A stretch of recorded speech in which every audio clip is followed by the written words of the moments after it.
Welcome back to episode 10 of the Family Only Run. I've decided to go ahead and update my game to 1.6, so you may see a few slight changes in the background of the run, but it shouldn't drastically change any of the gameplay or the story. Last we left off, the new child Arlen had just been born. The family narrowly survived a mech attack, and had a wake-up call to better prepare for future mechs. On top of that, they've transitioned over to using a growth vat for growing new children instead of pregnancy. They've also started collecting genes to create custom gene packs for everyone in the family. Next up, we're going to need to start working on building a throne room, and collecting more honor to work towards the end game.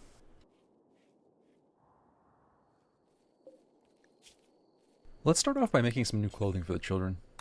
Wallace and Jane both need a new set, and Arlen will eventually need some clothing when he hits 3 years old. They'll grow quickly, so hopefully only one set of each will be needed.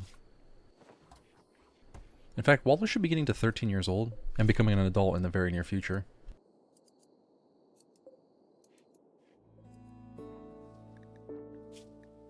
I think the plan for the pigs is to keep 5 adults for now, 2 male and 3 female.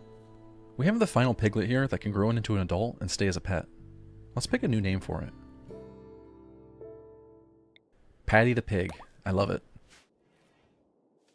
I really wish base RimWorld allowed you to set specific livestock animals to not be affected by Auto Butcher. If I turn Auto Butcher on, then all the named pigs will eventually be killed, so I'm forced to resort to just manually culling the herd every once in a while.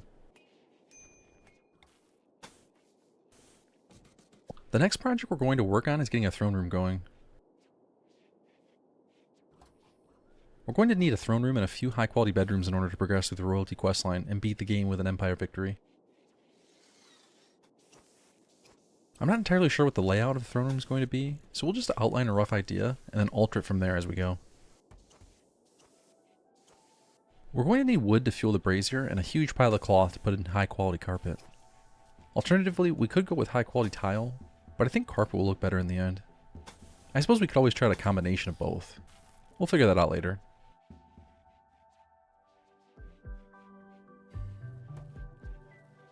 The family has put Arlen in a growth vat in order to speed up the growth progress until age 3.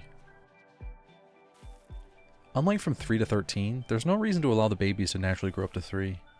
After 3, we have to balance out time and education. Even after 3, there's not a huge reason to let them grow naturally the entire time, since the plan is to have them specialize in only 1 or 2 skills. We do want them to have good traits, and a couple passions, but beyond that, the extra is a bit superfluous. With perfect timing, Arlen is at 3 years old and can leave the vat. Now that opens up the vat to start artificially growing the first child in the colony.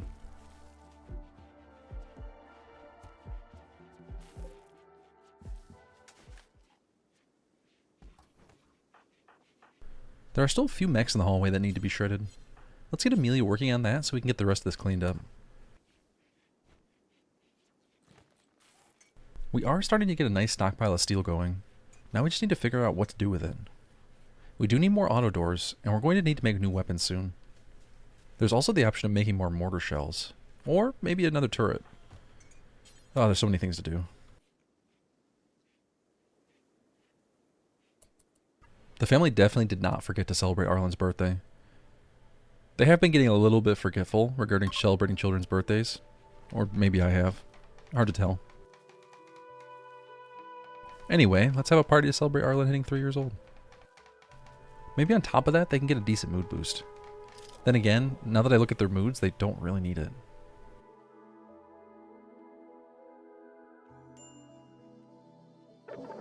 Well, that was unimpressive. Luckily their mood's already high.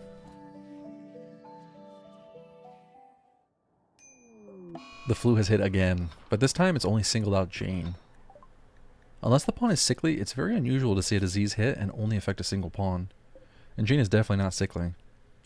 At least it won't take very much medicine to cure her, and she can focus on bed rest for now. I think we can get away with just using herbal medicine and letting her get lots of rest.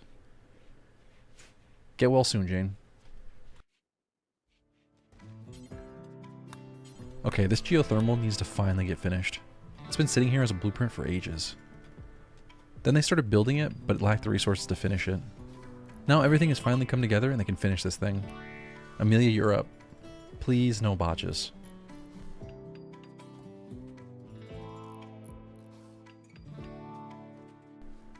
Perfect, the geothermal's finished and we didn't waste any resources in the process. Now we can turn off the chem fuel generator and just let the solar and geothermal power the base. Worst case scenario, we can turn the chem field back on in an emergency. I'm not sure that will be necessary though. Let's take a peek at what the family members have been chatting about. Briggan and Arlen had a chat about taming moles. Given how big the animals are on RimWorlds, it makes me wonder how big the moles are. After that, they had a chat about fighting porpoises. Well, that's a bit sad. Later on, Arlen and Jane gabbed about training dinosaurs. I never thought about it until this moment. Do dinosaurs still exist on some RimWorld out there? If they use DNA from Earth to seed life on other planets, then surely dinosaurs are out there somewhere. Gleb and Jane joked about sweating. Looks like Gleb is working on his Type 5. Okay, Gleb, tell us the joke. We all want to hear it.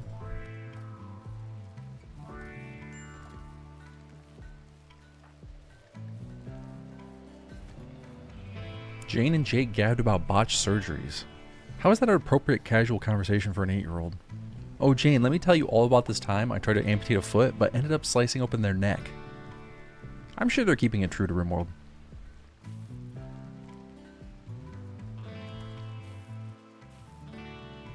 Wallace and Gleb discussed the topic of aliens. I love the fact that since aliens have never been discovered in RimWorld, the conversations about aliens would sound exactly like they do today. Wallace, do you think aliens exist? Well, it's nice to see they're all getting along. Amelia still likes her daughter less than all her sons, but what can you do? Mood is still fantastic. That's the one thing I'm grateful for in this run. We haven't had to deal with any mood spirals yet. Thankfully, none of the children have been killed, or the mood would plummet very quickly. I'd be very surprised if we can make it to the end of this run without anyone dying, but I could be hopeful. So far, the only friendly pawn to die in this run was the pig due to disease. We're gonna have to get those pig antibiotics. Construction is continuing steadily. A few more walls to build, and we'll be able to start furnishing the throne room. After that, Jake will be able to start ranking up in the Empire again.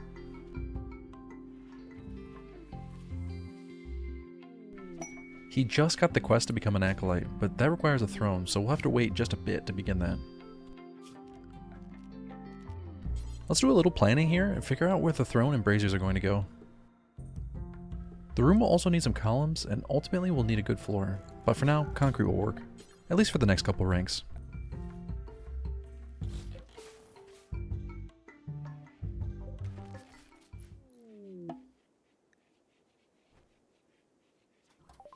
A transport pod has crashed to the southeast.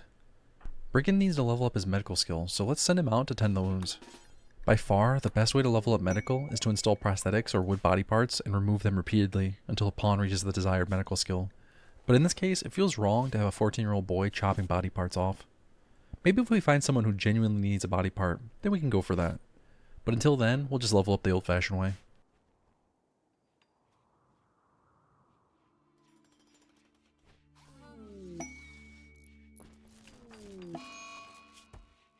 Solar flares are usually not that bad, but we have a child growing in the vat at the moment.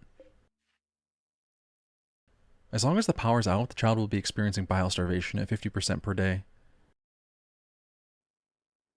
I don't think solar flares can even last for 2 days, so everything should be fine. In fact, I'm not sure I've ever experienced long-term negative effects from solar flare bile starvation.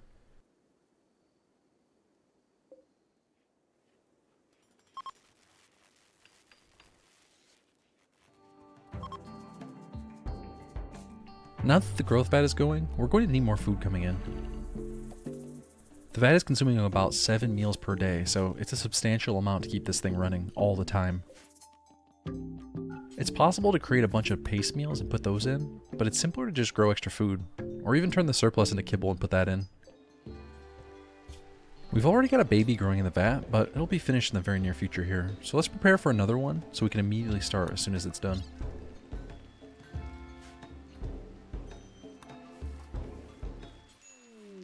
And just like that, the next baby's been born. Does it surprise you at all that this is another boy? So far it seems like Jane was an anomaly, and otherwise the parents can only have boys. This baby's going to be named Max. Nice and simple. Welcome to the colony, Max. Since he was grown in a vat, does this count as his birthday? Amelia's no longer going to be lactating, so we'll need to keep a supply of baby food around for the vat babies. Well, an elephant has decided to join the colony. I feel bad because this elephant thought it was going to have a better life living with these people, and instead, it's going to be eaten. RIP elephant. Sorry about your luck. Let's use the leather that we got from it and turn it into dusters. Elephant leather isn't the best textile in the game, but it's definitely better than any of the other leather that we've been getting so far. It'll make for a halfway decent duster at least. The throne room walls are finally finished. It occurred to me as these walls were being built, the corners will be a perfect place to store the unstable power cells over the long term. There's even room for a couple more should we find more from mech clusters. Let's move those in first and get the walls sealed back up. After that, we can put the concrete floor in and build the throne. Once the braziers are in, we should have everything we need to finish the acolyte ceremony and get our first empire permit.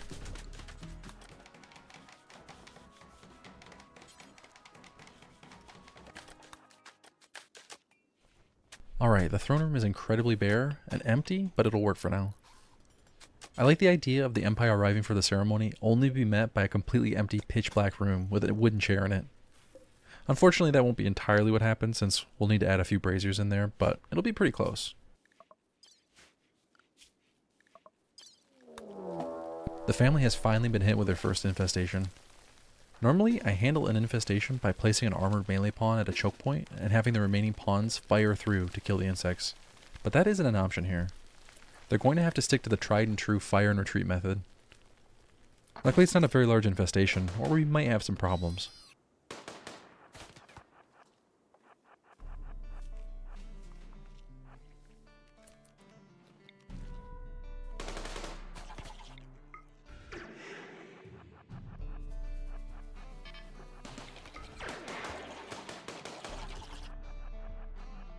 The turret will help a ton here, since the insects seem to want to destroy that more than they want to attack the pawns.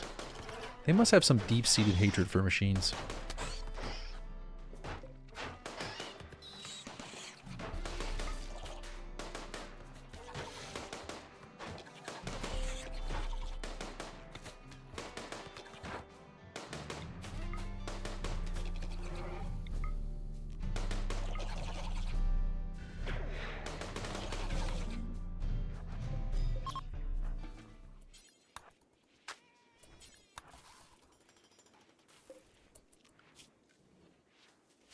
Let's get those braziers in so we can finish the ceremony.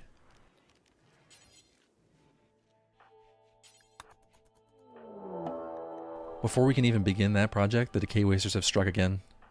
This time they've targeted their transport pods to all land right in Jane's room. Am I the only one that's seeing a pattern here? The storyteller is definitely trying to kill Jane. I wonder if he wants only sons in the colony. Well, that's too bad, Randy, because we're keeping Jane alive, and we're having more daughters. Luckily, it's only a few raiders, and the first one dropped fast. The second raider charged in head first with tox grenades. Definitely not the soundest strategy I've ever heard of.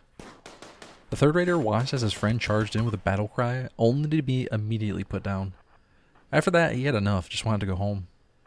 Unfortunately for him, Jake and Amelia had other ideas.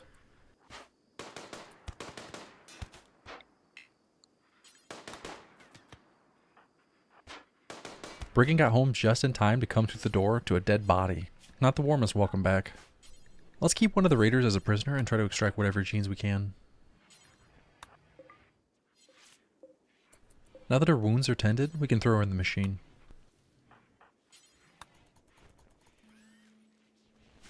We can't forget to fix this giant hole in the roof of Jane's bedroom. I always find it amusing when the raiders decide to transport pod directly through the roof instead of picking the adjacent open roof hallway that's not even 10 feet away. Maybe they were doing it out of spite. Maybe it was completely random. Hard to tell.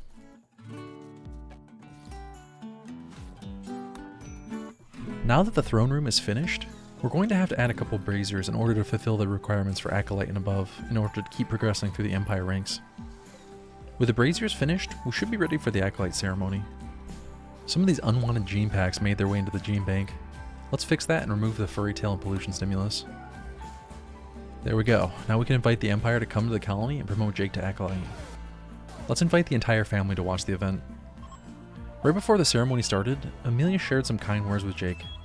He must have been feeling nervous, and she could tell. She expressed appreciation for his culture, which is a bit of a strange thing to say since it's her culture too. It's still a nice gesture in either case.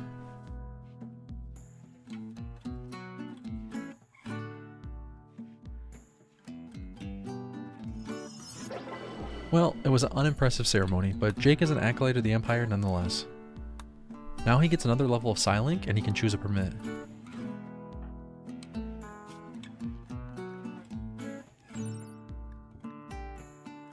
Definitely going with Trooper Team for this one, since we're lacking in the fighting department.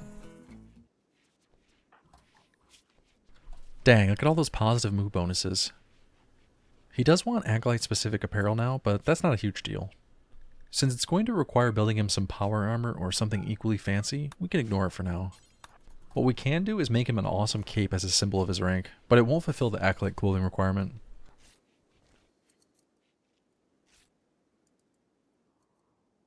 Is it just me, or is the default color for lights a bit unappealing? I like the white light a bit better. I should try experimenting with the huge array of other color options, but for now, let's go with the standard white light. Everything seems more clearly lit this way. The throne room is going to need fine carpet or fine tile going forward. Unfortunately, we don't have nearly enough resources to fill a room of this size with either, so we're going to have to slowly progress and add as we go. I think the best option is going to be to try to mix and match carpet and tile, so we use half cloth and half stone. That should save on how much work the family has to do for either resource. Amelia's hard at work making Jake his new cape. She even chose elephant leather as the material of choice. Fancy. And poor elephants.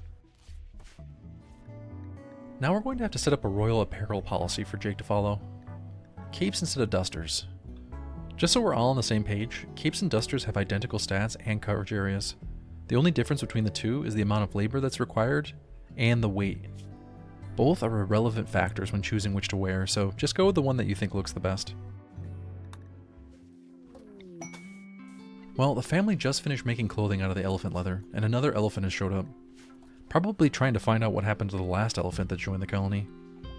I feel bad, so this one can stay for now while we decide what to do with it. The family was researching noble apparel for a while, but let's switch back over to finishing hospital beds.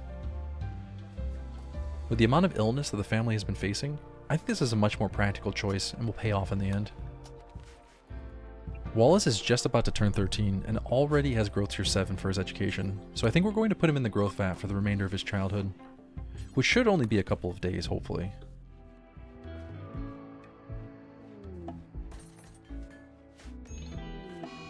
Speaking of illness, the flu has hit the colony yet again. These people really need to work on washing their hands better.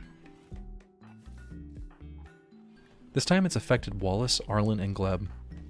I know the game doesn't work this way, but I think it's pretty fitting that a family with a large amount of young children is having trouble with frequent illness. Someone's bringing it home from daycare. Turns out I was right about needing those hospital beds. Better finish that research as soon as possible and upgrade our beds.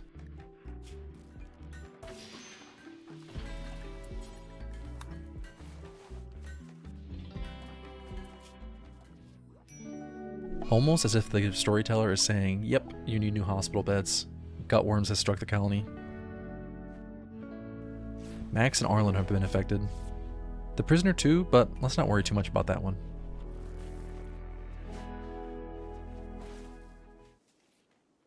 At least they're progressing pretty quickly through their flu immunity. Wallace is already 55% through. Poor kid has just his last growth milestone while having the flu. It's his 13th birthday, and in some cultures that's considered adulthood. Not in ours though. In ours he just won't have any more growth moments, but 13 years old is definitely still childhood. Wallace has plenty of options for traits, but only 2 of them are good. Fast Walker or Hard Worker. Both are really good choices for him. Fast Walker is just generally good, and is useful for both combat and for reducing downtime in between tasks.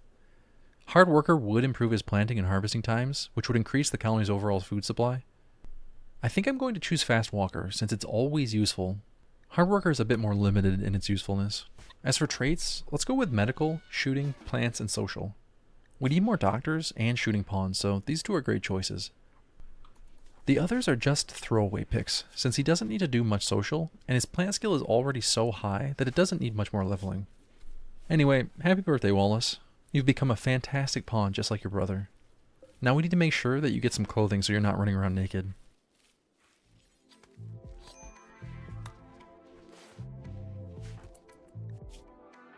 Gleb is also making really good progress on the flu. He's almost 70% immunity now. Wallace is only slightly behind him with 65% immunity.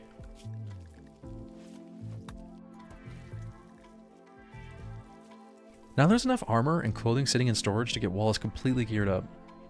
Let's send him in there to make sure he actually puts it on. Alright Wallace, you're looking good now. I'm sorry to say that the family's starting to run a bit low on food, and the elephant is just destroying the dandelion garden. That means there's really only one solution here. Sorry, elephant. But in better news, Arlen has become immune to the flu. But on the not so great side, the gutworms have a really long way to go to be cured. He's only 59% out of 300.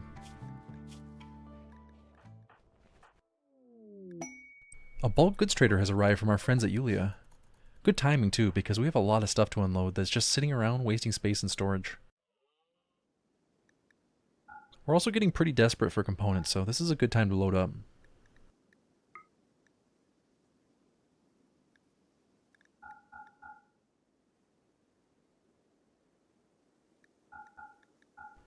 There's so many pieces of old clothing that need to go. We're going to be able to get all of those components for basically a straight up barter. Since we have all this silver left over, we may as well use it. And they have an extra reinforced barrel for trade, so let's grab it and build another mortar.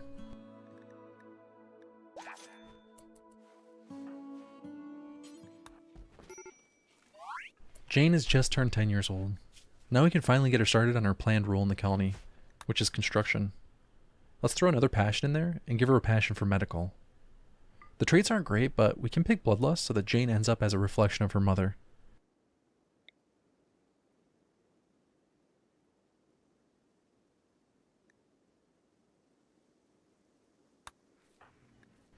It's fitting that she's currently watching her mother work just as she becomes much more similar to her.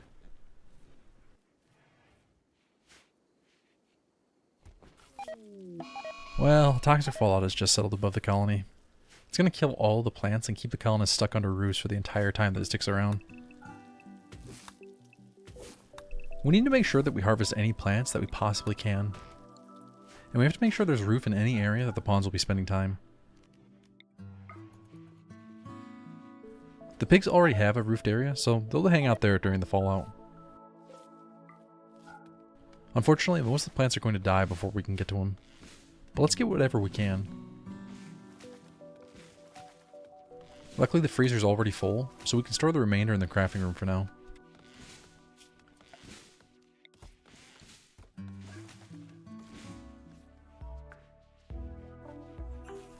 Almost everything that is exposed has died to the fallout by now. We managed to harvest part of it, but most of it died. We should have plenty of food in the freezer to survive long enough for the fallout to dissipate. It might not be the wisest of ideas, but we do have a lot of food, so let's allow Gleb to finish out the rest of his growth tier in the vat. He's already at growth tier 6, so he won't really need to spend any more time being educated for this tier. He's 6 years old and getting close to 7, so he shouldn't end up spending too much time in here.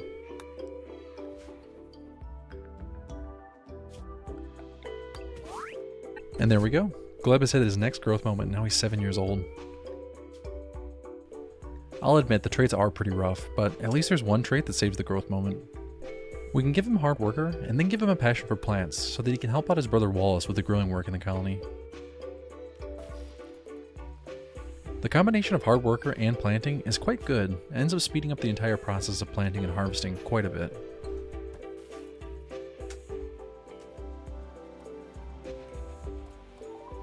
Hospital bed research is finally finished, so we'll be able to replace all of our hospital beds now.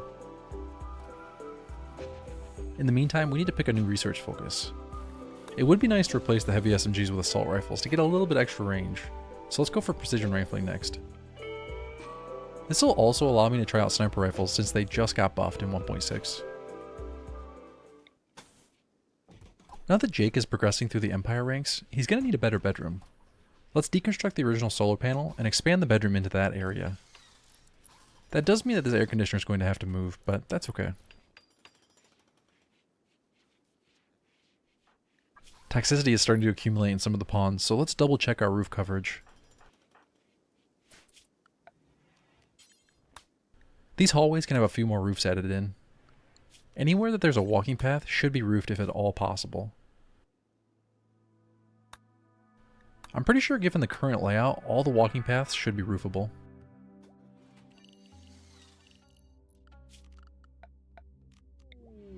Royal Ascension just became available, so now it's just a matter of time until we can progress through the remaining requirements and join the Empire in space. Well, we're already in space, but you get what I mean.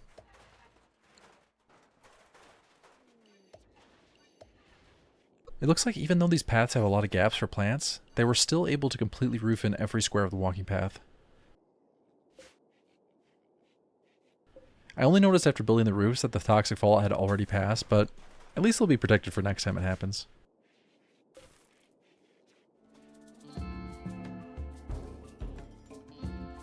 The new bedroom wall is built and now it's time to tear out the old one.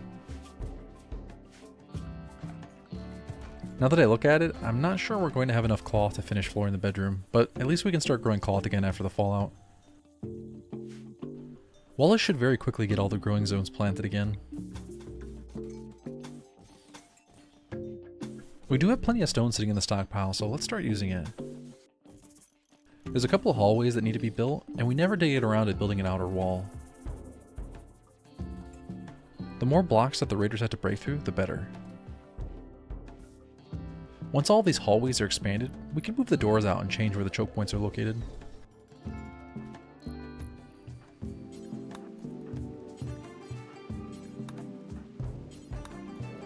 The family's working on hauling more steel in, only to be interrupted by a group of manhunting rhino.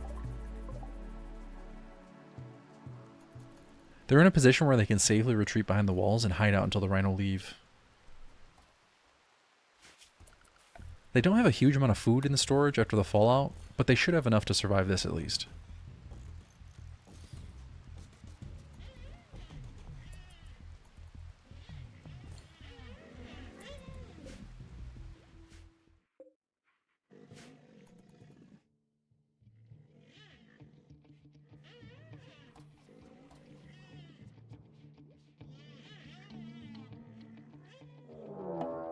Just to make matters worse, a mech cluster has landed not far from the colony to the southeast. Luckily, it is a very basic mech cluster, with only a few turrets on the defoliator. It didn't even come with any mech protectors, so this one should be quite easy to destroy once these rhinos are dealt with.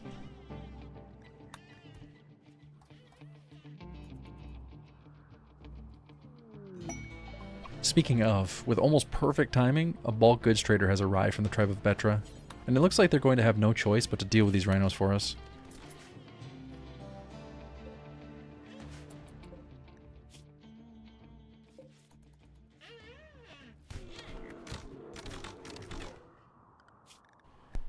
They made short work of what was left, and instead of running, they decided to continue on their trade mission. They're just hanging out here now. I suppose since they went through so much to get here, we should probably trade with them.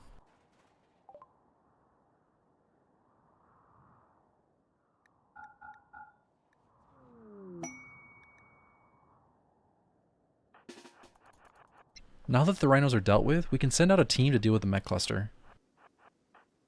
We'll only need 2 pawns, so let's send out Brigand and Wallace with frag grenades and a smoke launcher.